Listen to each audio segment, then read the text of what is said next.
Coming up on Sports Paws, the cross-country teams head to New York to take on the MAAC championships. We'll see if the women's team can make history in Montgomery. And the women's soccer team begins their playoff journey with a quarterfinal matchup against the Iona Gales. Plus, I got the chance to sit down one-on-one with women's ice hockey star Kaylin LaMarche ahead of a huge weekend for the Quinnipiac women's ice hockey team. All that and more coming up on Sports Paws, starting right now.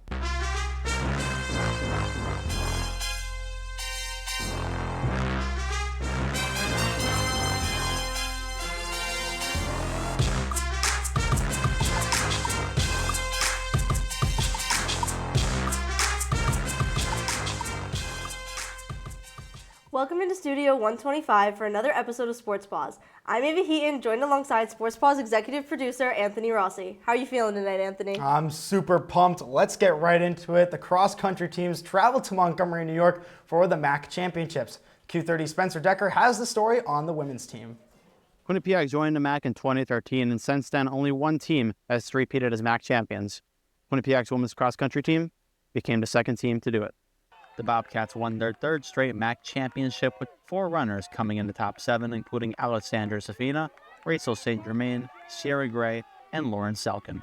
Quinnipiac head coach Carolyn Martin spoke about what it means to her and this program. It's super exciting. Our women are a great group of women to work with.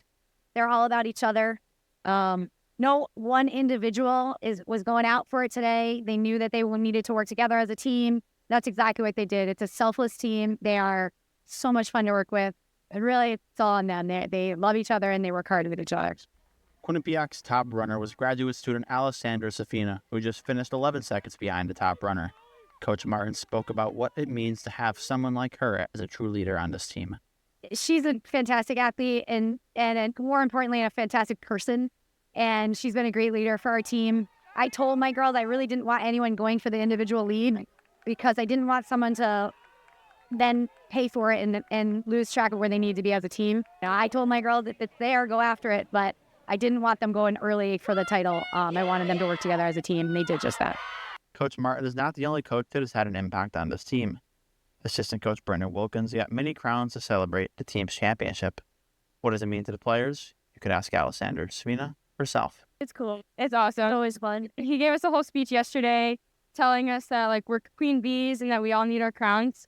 And it was just really helpful to lighten the mood and everything, and just really get us excited. The Bobcats will look to become the first program in Quinnipiac history to win 4 straight MAAC championships. When I asked Coach Martin if it was possible, she said this. I don't know. We just take every year the way it is and see what we're up against. And, we never take anyone for granted. You never know what people are going to bring on the day. And so we always have to watch out for who's there. Now, Quinnipiac women's cross-country season is not done yet. They'll head to Hopkins in New Hampshire to compete at the NCAA Regionals. Reporting for Q30 Sports in Montgomery, New York, I'm Spencer Decker. Yeah, thanks, Spencer. The men's team, they finished 11th out of the 13 teams that participated on their side. Now, switching from the course to the turf, the women's soccer team took a trip down the Merritt Parkway to take on in-state rival, the Fairfield Stags.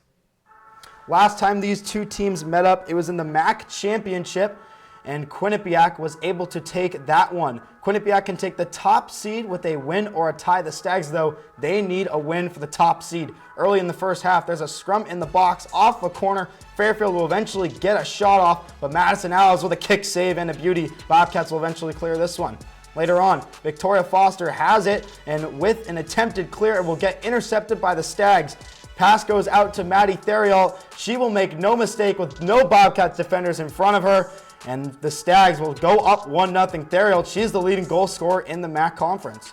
Into the second half of play, Theriault again passes it to Alex Darcy, who hits top corner right past Sofia Lospinoso. Stags go up 2-0. Late in the second half now, Rachel Roman sends a corner kick into the box. Madison Alves will eventually get a shot off. It goes off the post. Morgan Cooper rebound. Save made by Katie Wright. Fairfield would take this one 2-0 and is crowned the regular season MAAC champs.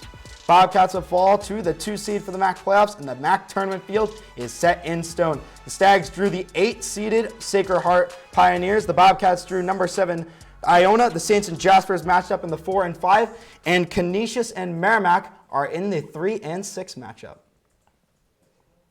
The Bobcats' journey for a three-peat started on Sunday as they hosted the MAAC quarterfinals against Iona. This matchup would be a rematch from just 8 days ago where the Bobcats held on to beat the Gales in a tight 2-1 come-from-behind win. While the first half did not see many goals, we did see physical play as Madison Alves goes through the middle and delivers the hit stick. Yes, it certainly is playoff time. Later on in the half, the Gales look to get on the board first as Crystal Erder gets to the end of a free kick and gets it past Sofia Los-Panoso. But Madison Mandler comes up huge with a diving save inches away from the line, keeping this one scoreless heading into halftime. We go 8 minutes into the second, a cross comes in which will eventually find Courtney Chokel. She's able to send it to Aisling Spillane, who buries it for the 1-0 lead with tons of time left on the clock. Yeah, huge goal for the Bobcats. Iona, though, still in this one. Later on in the half, Kadarja Lewis looks to get away, but Alves is able to track her down to prevent the chance. Rachel Roman looks to stick a dagger in this one with the free kick, but is robbed by Kayla Kalba, who makes a diving save to keep this a one-goal game. Final chance now for the Gales as Marissa Graziano puts one into the box, but it sails up and out of play as the final seconds tick down. This was a physical matchup as the Gales played the final 10 minutes with just 10 players. Myla Rodriguez was given a red card. The Bobcats now advance to the semifinals. Yeah, and like you just saw, Quinnipiac wasn't the only MAAC team in action on Sunday. The women's soccer beat staff has the recap. Take it away, guys. Yeah, thanks Ava and Anthony. A lot of games happened in the MAAC quarterfinals this past Sunday. Now we're going to quickly break down all these games. First off, my name's Connor Poor. Alongside me, Rose Carrata, Brandon Murdoch, and Brady Mullen. And Brady, I want to start with you. Probably the most interesting game from the MAAC quarterfinals. Quickly take us through it. Yeah, Connor, it went down to the 88th minute. Kate Burns, the Siena goalie, would make a save, but she's going to drop it, and then Olivia McMaster is going to be there to put the ball in the back of the net. They're going to win with basically no time left on the clock, and Siena wouldn't be able to come back from that one. Manhattan advancing as the lower seed, quite a shocker. Brandon, Manhattan's going to be playing the winner of Sacred Heart and Fairfield. Can you explain what's happened in that one? Yeah, it's a big rivalry game, and it looked like it. Very tough, very physical game. 1-0 is the final in this one. Reagan Clareman for Fairfield getting the goal. Sacred Heart did a great job of stopping preseason play here, Maddie Theriot, but Rick Clareman able to step up for the Stags, and Fairfield, who has the 1 seed in the tournament, is still holding it as we keep going. Now, Brandon, Fairfield will be taking on Manhattan in the semifinal matchup. Now, on the other side of the bracket, Rose, you had Canisius versus Merrimack. The winner of that would eventually take on Quinnipiac. What happened in that game? Yeah, Canisius took it 2-0. They had a really dominant game. Merrimack only had 1 shot on goal. Lizzie Harkness and Madeline Welton scored those 2 goals for Canisius, and they just had a really dominant game. Now, Canisius is going to have to come down to Quinnipiac after Quinnipiac, obviously, you just saw the highlight, defeated Iona.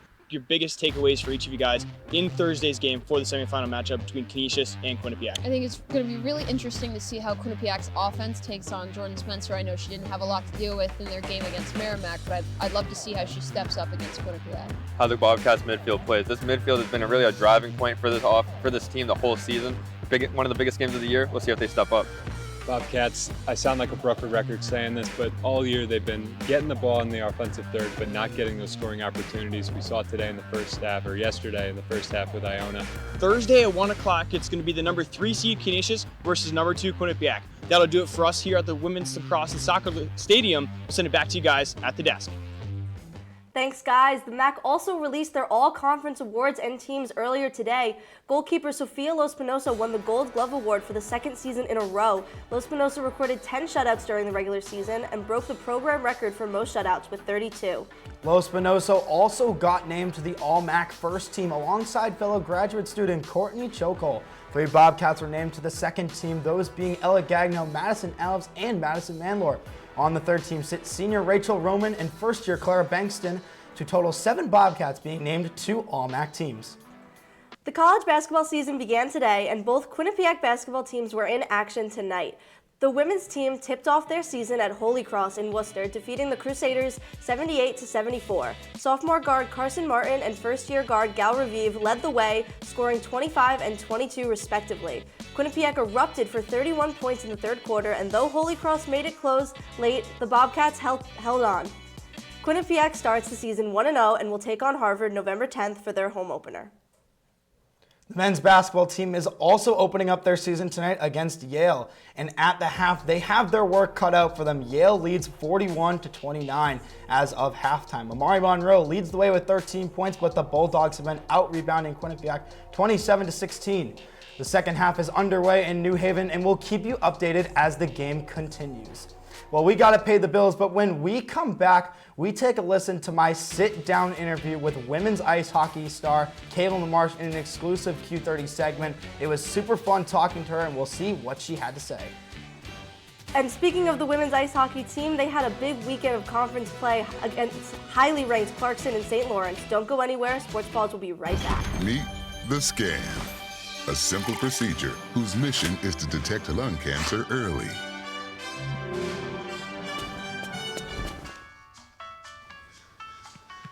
I'm here to save you. But I feel fine. That's great, but you may still be at high risk for lung cancer. Oh man, that's a new fence. If you smoke, early detection could save your life. Learn more at savedbythescan.org. Everyone has a ritual, that small thing to keep us focused. A habit we never skip, to clear our minds and elevate our performance. But what do you do to keep your head in the game? To drown out the self-doubt and support your mental health. Because being your best isn't just about taking care of your body. It's about taking care of your mental health. Discover the resources that you need to keep your mind focused and your mental health a priority. Hate is loud. It gets clicks. It gets attention. Hate, however, is actually quite small. But love is the majority. Love fills our hearts, our lives, our everyday.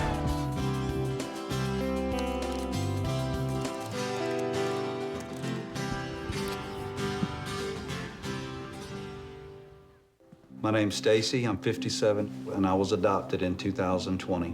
One teen can come in and make you look at life in a whole different way.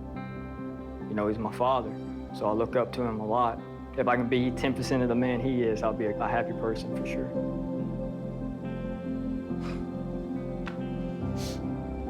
Learn about adopting a teen from foster care. You can't imagine the reward. Visit adoptuskids.org. Welcome back to Sports Paws. Thanks for sticking with us.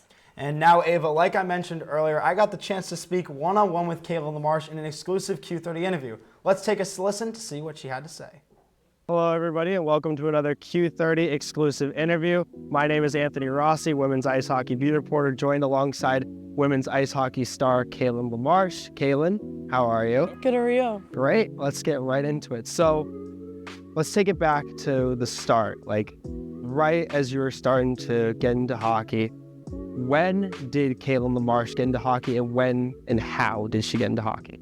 Oh, I always love telling this story. So, originally I started figure skating. I was a figure skater, surprisingly. I did that for probably a year, maybe-ish. And then my coach actually told my mom that figure skating was not for me, and I didn't have the finesse for it. He was like, she does not have the finesse for this sport, like she should try hockey. And my mom was like, really wanted me to do figure skating because both of my brothers were in hockey already. She had a little princess and she was like, oh, I want to keep her princessy. And then, so that's what he told her, ruined her dreams, but made my dreams awesome. And then, so she switched me into hockey when probably I was like 7-ish, maybe. And then, yeah. The rest is just history. I'm a hockey player now. So your mom wanted you to originally be a figure skater. What about your dad? Did your dad have any opinions? I mean, my dad was like whatever my mom wanted because I was the only girl in the family. So it was kind of whatever my mom wanted. And then I stuck to hockey. I liked it more. I wanted to originally play hockey because my brothers did it. So I wanted to follow what they were doing. How many brothers do you have? So I have 2 older brothers. 2. Did they both play juniors? Yeah, they both ended up playing junior. My one brother kind of went to a farm team for the Montreal Canadiens, kind of. And then he blew his knee out, so he couldn't play anymore. And that's how he ended his career. And then he ended up coaching me with my dad for like 2 years-ish. So that was kind of cool. Yeah. So when you were young, when you were just starting out, did you know that you wanted to come play college hockey? Yeah, that was definitely... Oh God, yeah. Yeah. Originally it was NHL, you know, but I had to first start with college hockey. So that was my first dream, and then my next dream was obviously the PW or overseas, so that'd be pretty cool. Yeah. So what really drew you to Quinnipiac? Like, what other schools were reaching out? Like, what drew you here? I mean, just look at this place. As soon as I stepped on this campus, it was just felt like home. I met so many girls. I met Zoe Boyd on my official visit, which was crazy. It was just awesome. The girls at lunch when I had Cass was amazing. Brent was awesome.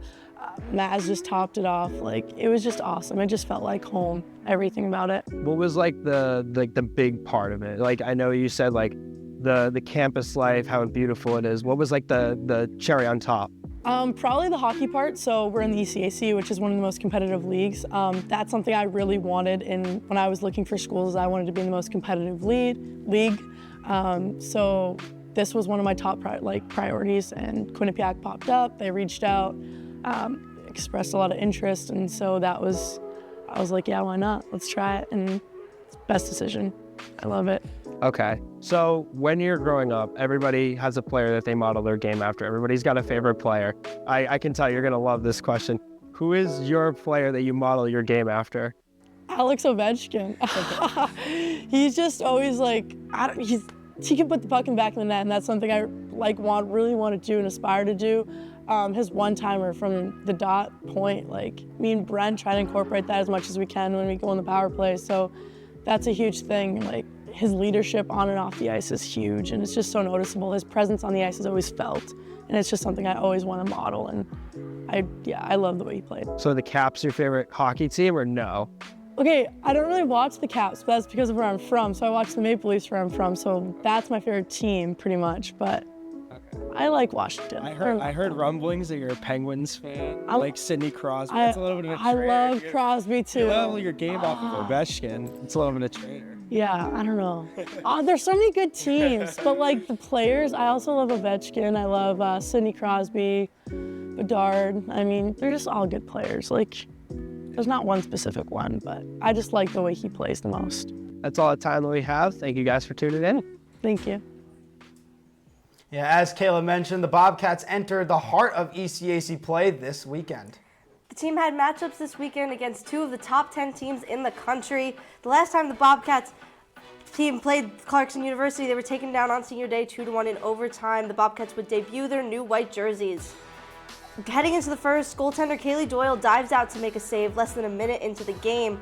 Later in the first, Clarkson's Julia Minotti would rob Kaylin LaMarche point blank, and the teams head into intermission scoreless. And in the second, Catherine Stockdale, she would be able to turn that all around as she picks up a pass from Sophie Urban in the slot, backhand through the wickets of Minotti. Bobcats get a 1-0 lead, and that would be the only goal that either team would score in that period. We head late into the third. Clarkson pulls their goalie for the extra attacker, but Kendall Cooper is able to capitalize on a misplay from the Golden Knights. She's able to find Tessa Hulk, who sweeps in and scores to put the Bobcats up 2-0. And then just about a minute later, Kendall Cooper scores on another empty net. She records her 99th career point, breaking the record for most points by a Quinnipiac defender previously held by Kate Riley.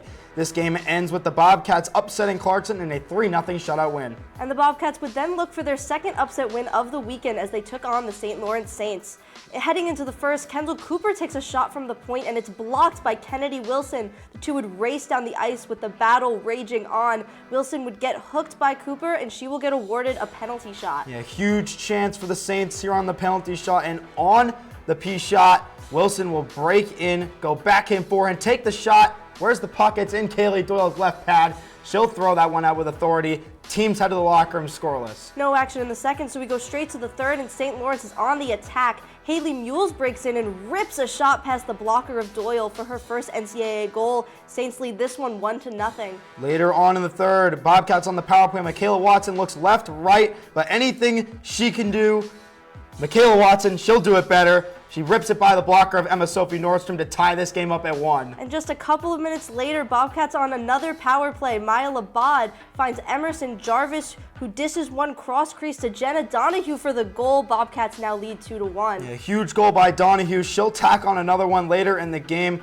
on this empty net goal. Bobcats would take this one 3-1. And as Kaylin said after the win, Bobcats sweep the weekend series for the third time this season. The team is now heading on a 2-weekend road trip where they will not be back home until November 21st and November 22nd. But before the Bobcats hit the road, we'll take a look at the most recent USCHO polls. The top 4 all stay the same, and the order goes Wisconsin, the Ohio State University, Minnesota, and then Duluth. Colgate then moves up 1 spot, overtaking the former number 5 team, the Clarkson Golden Knights. Quinnipiac comes in at number 7, their highest ranking of the 2024-25 season. And St. Lawrence round out the top 8 after they split their weekend of games. Bobcats are set to take on Dartmouth and Harvard this coming weekend. Former Bobcat Colin Graff has had a very successful season in his new home in San Jose. Graff was named the AHL Rookie of the Month for his performance during the month of October. The first time AHLer tallied 3 goals and 7 assists during this past month, coming out with a grand total of 10 points. Graff racked up 108 points in a Bobcat uniform and is currently tied with Brian Leach for most points in a single season during the program's Division I tenure, that being 59 points, and Graff scored in his first year in Hamden after transferring from Union. The men's ice hockey team took a trip to Holy Cross over the weekend, trying to get back to 500 on the season. The Bobcats took down the Crusaders 3-0 as Dylan Silverstein posted his first collegiate shutout, making 25 saves. It was a big game for first years as Elliot Grunewald scored his first collegiate goal, and Captain Travis Streeler also scored 2 goals in the victory. But the win would not help the Bobcats in the USCHO poll this week as they dropped from 14 to 15 in the rankings. The team has not fallen this low since December of 2020. Denver, BC, Minnesota, Michigan State, and Maine round out the top 5, while ECAC rival Cornell is up to number 6 after sweeping North Dakota. Boston University also slipped out of the top 8 after suffering an 0-2 weekend of their own. After an early week win against MAAC, Quinnipiac volleyball looked to keep their winning streak alive against Sacred Heart on Saturday. But the Bobcats would lose this one 3-1. They dropped the first set but tied it up on the second. However, the Pioneers would take the next 2 for the victory, getting a little vengeance on the Bobcats after losing to them when both teams played in Hamden on October 6th. Elena Giacomini had 18 kills and Damla Ganesh recorded 35 assists in the loss. This loss snapped an 8-game win streak for the Bobcats. And after that tough loss to Sacred Heart, the Bobcats look to bounce back on home court against the 1-loss Fairfield Stags.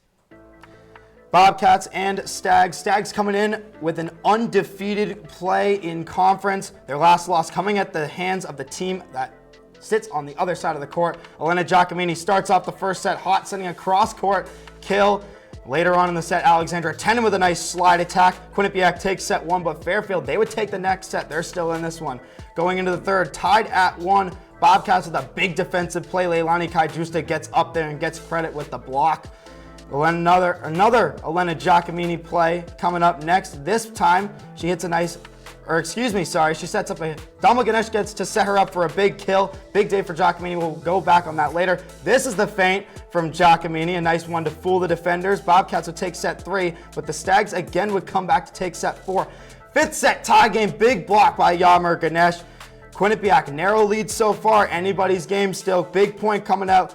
Giacomini takes the set, spikes it down with authority. Teams switch sides for the second half of the set.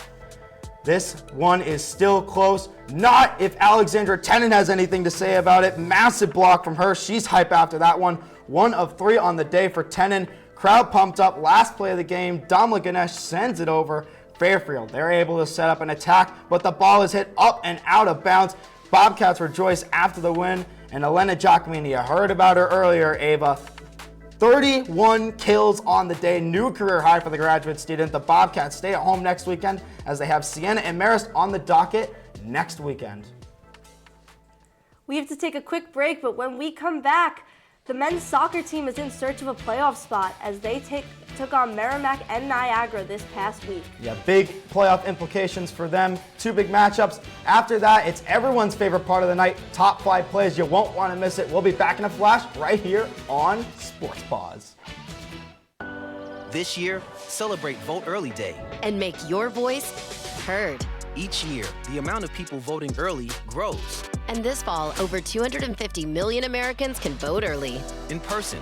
By dropping off their ballot. Or mailing it in. With so many options, you can vote when it's convenient for you. Election day is the last day to cast your ballot. So the question isn't why vote early. It's why wait. Join the celebration and find out how you can vote early at voteearlyday.org.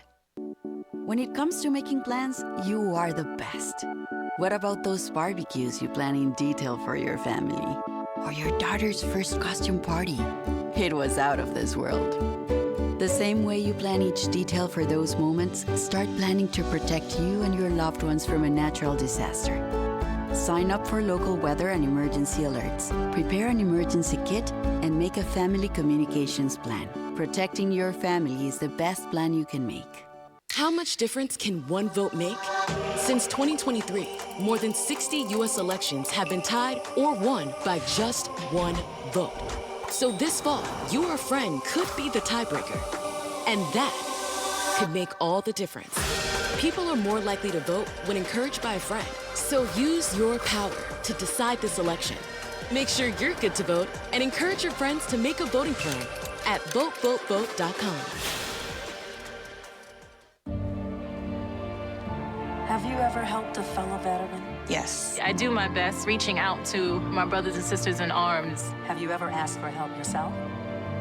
Most of us, we're not gonna admit that we need to help. You don't have someone to kind of help you guide those thoughts. It can be really bad. It's just a beautiful space when someone can trust you and say, listen, I need help. Thanks for sticking with us on Sports Paws. Now back to the action. The Quinnipiac women's rugby team looked to bounce back from a tough loss against Dartmouth and close out their regular season with a win against Sacred Heart. Bobcats, however, could not find their footing against the Pioneers, falling 43-33. It's the first time Sacred Heart has beaten Quinnipiac in program history. 5 different Bobcats scored in this loss. This would round out a tough end to the season for the Bobcats as they lost their final 3 regular season games, missing the postseason. Heading back onto the turf, the men's soccer team hosted the MAAC Warriors in a must-win game. The first in-conference meeting between the two ended with Quinnipiac coming out on top 3-2 in a thrilling match. The Warriors led early, but the Bobcats fired back, scoring 2 unanswered goals in the second half. MAAC ended up tying the game with just under 5 minutes to play, but 20 seconds later, Ramesh Del Sioux put the ball in the back of the net, securing the win for the Bobcats, keeping their MAAC playoff hopes alive. And the Bobcats needed to keep on winning, and they did just that with a 1-0 shutout victory on Saturday at Niagara, earning back-to-back wins. It was a close game throughout, but first-year Andrew Montessarin put the Bobcats up late, and it was all they needed. In the upcoming matchup against Fairfield, the Bobcats control their own destiny. Win, and they're in. If the team draws, they would rely on a Sacred Heart loss to go dancing in the MAAC playoffs. What a crazy weekend in Quinnipiac sports. Condensing all the madness this week into 50 seconds must have been tough. Well, Ava, they don't ask how, they just ask how many, and in this case, it's 5 for top 5. Play 5 coming at you from the women's soccer field. First tournament game for them. Cross comes in. Aisling Spillane puts it in the back of the net. Quinnipiac will go past the Gales. Let's keep it on the same turf with this play. Sivert Ristalsis leads Ramesh Del Sioux in the right direction. Even a replay can't capture the beauty of this top right rocket. Now, up at M&T Bank Arena for play 3, Maya Labad sends it over to Emerson Jarvis, and a diving Jenna Donahue puts that one in the back of the net. Huge power play goal for the Bobcats. Play 2 seems like deja vu with the women's ice hockey team up again, except it's Kaylee Doyle making not 1, but 2 exceptional saves to keep her game slate Play clean. 1 is cold as ice at Hart Center Rink.